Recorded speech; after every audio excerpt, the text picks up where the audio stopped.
ما رجمت واسم ردبی اینوهی رودکی پنجم استقلال فرزندی ما المراد و دلیر جان در همین پنجم استقلال در مکتب ده خواند بود که مکتبی 15 هم خواند 11 همونجا بود که بعد او پدینستوت انگلیسی خواند 4 سال اکادمیسکی گرفت بعد او روسیه رفت همونجا کار کرد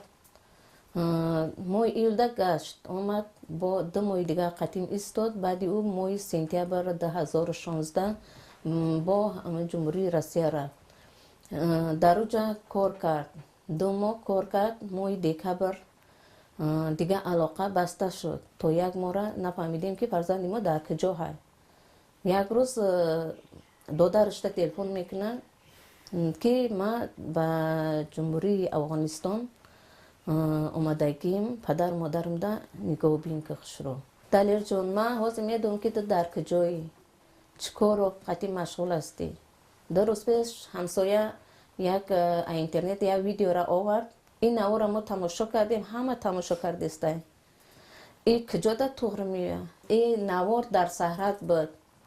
رو پروی درواز ده ما این را تماشا کردیم شما همین پرون ده همین سالداتای ما ده برسه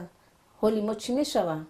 ما پدر مادری او ده چی جواب میتیم بیاید خانه ما را بسوزانه ما را مثال تشویش تمون دستی تا شما در اوجا ما را کشتین مثال همه مسلمان های همه پدر داره مادر داره زن کودک داره او هم با امید مثال همون بچه هایی که شما کشتین همون با امید همون کلان کردگیه نخود که همون خیلی به انصاف به رحم به شفقت باشین شما همین مرا تماشا کرده باشی حوضی مرا اعضای بدن میلرزه شما نمیترسین ای خدای کریم شما فکر نمیکنی همون امنیت های حوضی همه با پا خستگیه یک روز نیره شما را به قتل میرسانه شما فکری پدر تا فکری مرا فکری نه دو درکوتا نمیکنی تو کم تا رحم مدن بکه رحم اوچاد رحم دوری با مادرت با پدرت تو دا چکو که کالت با کجا چکا دستی زده استی که تو ایقا به عقل شیدگی اگر آوازی مرا شنیدست باشی بچم عقل فراست خطا جمع که عقل فراست جمع که امی کوردور نشود نه بندای همه افغانستان ده نه دیگه جاده من میخوام که تو بگردی بیای خدمت پدر تا بکه خدمت ما را بکه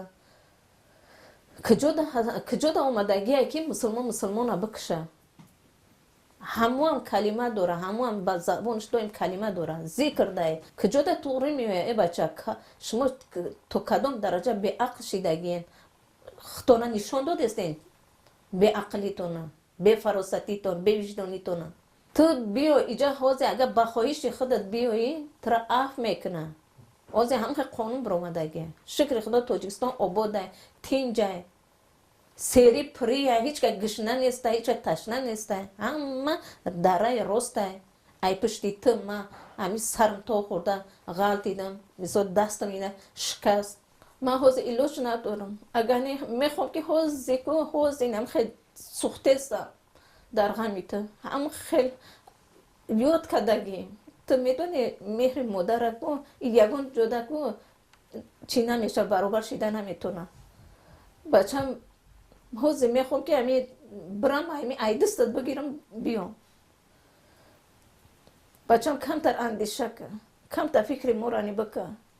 عاقبت دمو افغانستان دا چکو میکنین تو انمو سنگو کو لیچو پوی لیچو گشنه و تشنه هر روز ای را فکر میکنم هر روز پیش کده میشینم غمی تدای که او کجا ده میگرده بچم با یک بار دیگه مراجعت میکنم که بچم بر بگرد التماس میکنم بر بگرد که به حد یاد کردگیم هم یاد کردگیم هم بسیار زیق میشم شب روز در فکری تویم ما ترا با امید یک فکرهای خوب قطعی ارزو قطعی کلان کردگیم ترا ما با پا خزوندم خوروندم پوشوندم خانوندم یا مهنت نبود مهنتی مادر مهنتی پدرتا دلت نمیسوزه بخیز بیو اف میکنه دولت همین آدم اومده است اف کرده است همین چیزا رو اف کرد ما دیدیم واسه آباد شیدگی زن و دکتر شیدگی هم پیش پدر و مادر شونده من میخوام که فرزند من خیلی بیویم پیش پیش دسترخوان سری دسترخوان ماده بشینید من میخوام که ترا زن بتم فرزندوی ترا ببینم بچه هر شب در غمی تیم شب مرا خواب نمیبرم من خواب نمیفهم خواب چیه ای فکری ترا من دیگه اوچه چی کمی دارم بچه من میخوام که سرم بلند بگردم پیش خیش تبور حد همسایه ده هیچ که مثال یه مرکه میره مثال درباره شما گم میزنه این حوض همین پرون شما را گم میزنه همه جاده عیب نیسته شرمندگی نیسته ای نه خود که به یک کس مرا بگه که بچه ایت قتل میکنه این مده میدونی چیه مرا مردنم بهتره ای سخن شنیدنه اگر فرزندی ما باشی تو اگر گوش کدستی باشی مرا بر بگرد اگر نمیگردی تینج بگرد من نمیخوام که تو یگون کس قتل کنی من خیلی فرزندم ندارم من نمیخوام که خیلی فرزند قبول کنم این همی مراجعتی من همی سخت مراجعتی من این سخت‌ترین مراجعت بر بگرد اگر نگردی بچه یگون کس قتل ده نرسون برا تینج بگرد یگون سبران تینج بگرد ایسم نیوی بچه نباشه شیری دودگی من نمیبخشم توکلت به خدا دیگه مرا اوچه نگو کجام خیلی ما ویدیو تا دیدیم در ما اینو در خطی چند تا مشکلیم خیلی کردن خطوه در کجا مسلمان همکشه خیلی بینو خیلی خوشو زندگی کنیم نه اولی چند دیدیم در پیش ما بایو حال اومدگی همینجا جمع میکنیم فتن همشه یکی یا سالت توجیک هم میکشین او خونه و درد رو تا و چه دوره خیش تاور دوره میای جمعه زندان هم میمونه خیلی فکری مورنه فکری و چما کنیم فکری و تما کنیم ما باید افتخار کنم که اکا دارم نکی به ای کار شما ما چه افتخار میکنم سو شما دستون سیلو دارین و دامه بگناه هم میکشین افتخار میکنم که اکا دارم سو کلون میشیم سو شما رو ورمو میشین یکی از شما به ای کار دست هستیم و چه افتخار میکنیم تو میخوایی که من ترا آخ کنم همین کارات من فهمیده استم این دیده استم همین کار تو دا معقوله همین کارات دست زدگی